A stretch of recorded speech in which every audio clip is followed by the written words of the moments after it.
Video game movies rest in a special place in most folks' heart, right alongside well-done steak, orange juice and toothpaste cocktails, and David Spade's entire comedy career. Where they have the bed sticking out of the wall, and you have to get up there with a ladder, and it sucks because the landlord goes, it's a little rickety, it's not too sturdy. I don't want more than 500 pounds up there. I go, trust me, I don't want more than 500 pounds up there. Huh? Yep, it's that trash part of us that knows it's bad, but kicks the hornet's nest anyway. Because if you're feeling pain, at least you're feeling something. So I know on this channel we don't tend to talk about movies because that's just not what we want to talk about, despite having film degrees and maybe some credence to talk about movies. Okay, well, we technically went to telecommunications school, but the literal definition of telecommunications is like phone shit, and I don't know how phones connect. Satellites and magnets and shit. Magnets, how do they work? Cool, nothing like an ICP reference. One of those will fucking work. So to assist me in this endeavor, I've hired my former freshman year pretentious ass self. On pour la vie d'un simpleton, est tragédie dévaste emprunter l'art du cinéma. Shut the fuck up, you failed out of French class, you dumbass. Je parle couramment le français, mais je ne m'attendrai pas à ce que vous compreniez. So he's supposed to be here for the film side of things, but something tells me he's just gonna sit there and be an asshole, so sorry. Que vous comprenez? Oh, I bet you have some silly essay format where you break it down into logical sections. I bet you sit there and talk on that couch like a big man. Oh, so uninspired, so unoriginal. I expected more from myself. Something tells me he's gonna do this the whole time.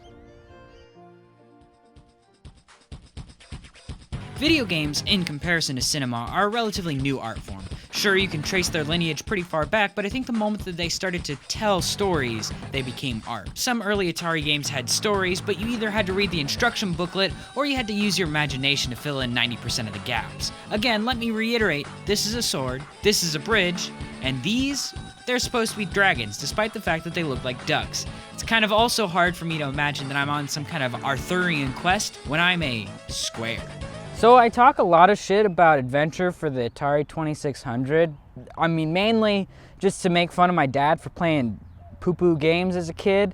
But I can speedrun the first level in under 40 seconds, and I have like the trophy to prove it. So glass houses and stones, you know. Moving on. But as the age of Atari faded, new games rose up to take their place. Advancements were made, and stories of aliens, backyard adventures, and kidnapping were all told. And with that comes fresh new IPs for companies to use to sell more shit to kids. Toys, cereals, Saturday morning cartoons, and, well, movies. We're gonna start with the most notorious example of them all, the Super Mario Bros. Movie. Everyone likes to dunk on this movie, citing that most of the actors were occasionally drunk on set. But let it be known that these actors were professionals and were excited about the role. If you took this cast and gave them to any other director, they would have been phenomenal. I'm not just gonna sit here and say they didn't do the best they could with the script, but the script was changed the second they got to set. The original script was set in a fantasy world, far closer to the one seen in the game. The cast was quite happy with this, but the directors that Nintendo found wanted to change it to a more realistic setting before they would sign. And due to Nintendo not wanting to spend more time and money continuing their long search, they caved. Who are these picky directors, you ask? Oh, well, they're the people that kind of made Max Headroom. You know, that thing from the 80s that you see in your nightmares, a real good fit for Mario. But what did this mess teach us? First, you gotta find a studio that knows how to handle the IP. The studio that made the Super Mario Bros. Movie was a good studio that had a solid track record, but it specialized in gritty films like The Killing Fields. Grit, Spit, and Mario just don't mix together, or really any cartoonish character for that matter. That being said, I could still understand that the scrapped fantasy script still probably had a fair bit of dark overtones. For a good example, let's look at the film Wreck-It Ralph. Disney Studios already had a proven track record with cartoonish characters, and they really delivered with the iconic arcade characters that they portray in that movie. Likewise, I think Leitmotiv, the studio behind this film, would have done great with an adaptation of, say, Metal Gear for the NES. But that's a defunct studio, so take that suggestion and hop back into your time machine. 2. Overly redesigned characters. Folks know what they want. These IPs are near and dear to fans' hearts. Messing with them is a recipe for disaster. Not to mention, it won't do you any favors with gaining an audience of people who aren't familiar with the source material. You can't change the iconography for beloved franchises, and here's why. Come on, somebody pick up. Hello? Hey Grandma, I'm doing this video real quick here. I just need to ask you a simple question. If I said blue hedgehog, what does that mean to you? Oh, that little Sonic Hedgehog guy. Love you. Love you too. Bye. Bye-bye. Sweet. Yes, even my grandmother knows who Sonic the fucking Hedgehog is. You can't go wrong with keeping the formula simple. 3. The cast and crew need to share the same vision for the film. If these directors came in and stuck with the script that they were handed, filming might have gone a lot smoother. In fact, the cast was already on board. Passion is the general key to success here. No one can feel above the film. Audiences can feel it, and it's generally not appreciated. I think this is why Henry Cavill is now a mega star in fans and geeks' minds, because he actually likes The Witcher, and now people love him more than ever. So, 4. Understanding the source material and sticking to the aesthetic feel.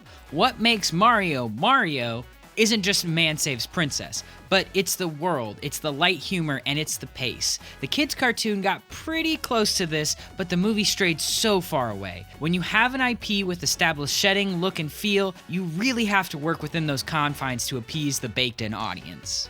5. Don't let Danny DeVito pass up on your movie script.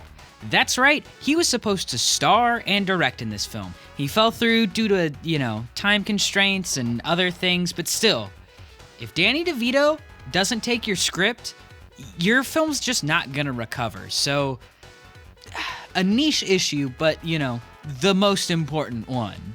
This film has been placed in a cult classic category. While I don't really enjoy the film enough to agree, I can understand why folks have become fans of it. If you took the Mario aspect out, it would actually kind of be pretty cool. And for a while, this was just how video game movies proceeded. They bombed at the box office, but became beloved in hindsight. Street Fighter, Mortal Kombat, Resident Evil, and Tomb Raider with Angelina Jolie all suffered from these mix of issues, but eventually became cult classics. I'm gonna keep this short, because I don't like Uwe Boll. I don't think his movies are funny in any way, shape, or form, and I don't think he's a good guy. I think that the fact that he takes so much money from the government away from real art projects to make these godforsaken messes and then pocket most of the money hurts actual artists. And I think his inability to take criticism from anyone will be his ultimate undoing and the reason why history forgets him. But you're not an auteur. But you're not an auteur. You don't understand. You would never get the vision. You do not understand cinema. You've seen none of his films. You see, I have not taken the time to see these films yet. They are on, my watch list. Hell, you haven't even seen Casablanca, and you talk all day about having seen it. Well, I saw it in a film class in high school. Like bits and pieces. It's gotta count for something.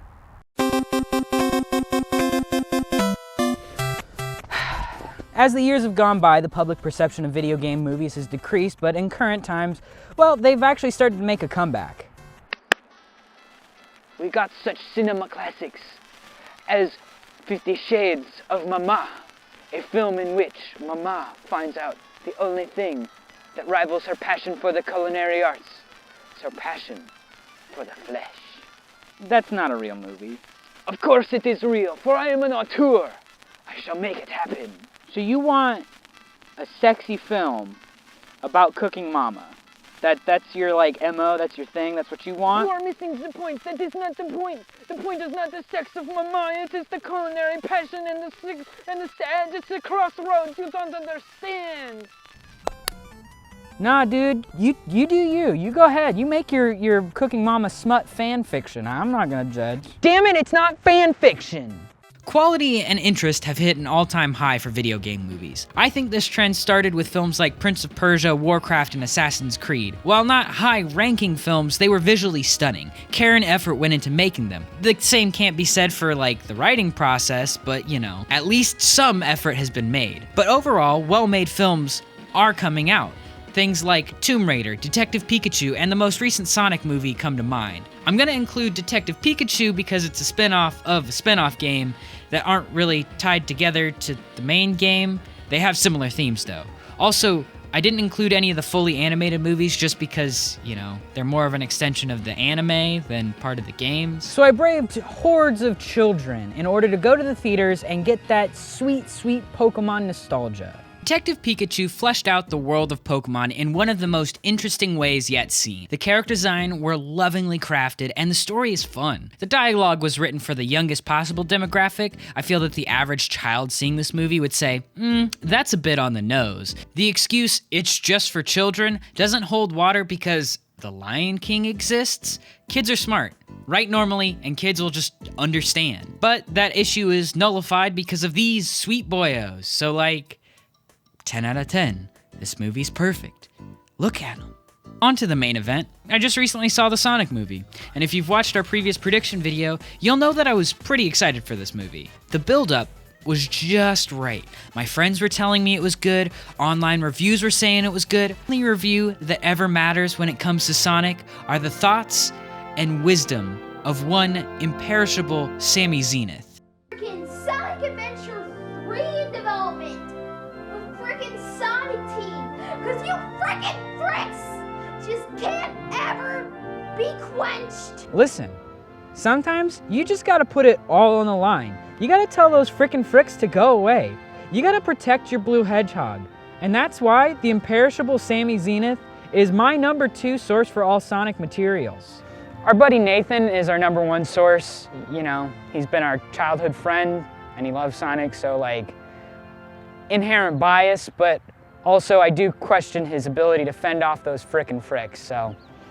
I originally said this. This movie really only has 3 possible directions. One being the way of Mario, where it sucks and the brand is tarnished even further than it already is. You can go with cult classic status, which personally I'm hoping for. Or it could be good. I mean, I guess I'm more hoping that it's good. Going into it, I was hoping for the middle option, just because I really enjoy watching trains derail. The first Sonic trailer looks so bad. I was incredibly excited.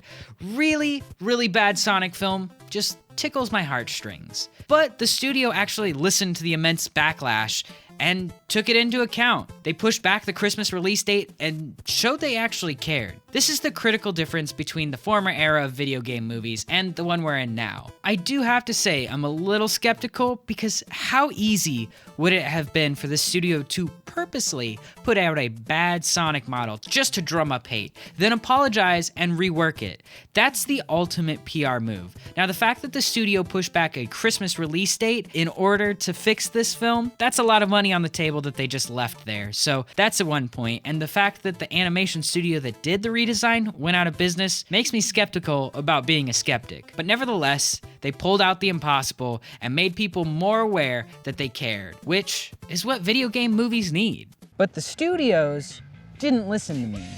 There was only 2 songs from the original games. Big the Cat, he might have been in the background, I don't know, I only saw it once. There was 2 plugs for Olive Garden and no City Escape. 0 out of 10, this movie's ass. Okay, well, not ass, but it was pretty good. So go check out some of these films. Rebuild your trust in video game movies. I don't think that we'll be let down again anytime soon. At least, I hope not. I mean, I'll probably be let down because the BioShock movie never comes out, but, you know, that's just me. Huge shout out to my friends for helping me make this video, and a huge shout out to you for watching it. I really appreciate that, and I'd really appreciate it if you could share this video with a friend. And, you know, like, comment, subscribe. We do talk to almost everyone in the comments. We really like talking to y'all, so, you know, we'll catch you in the next one. See ya!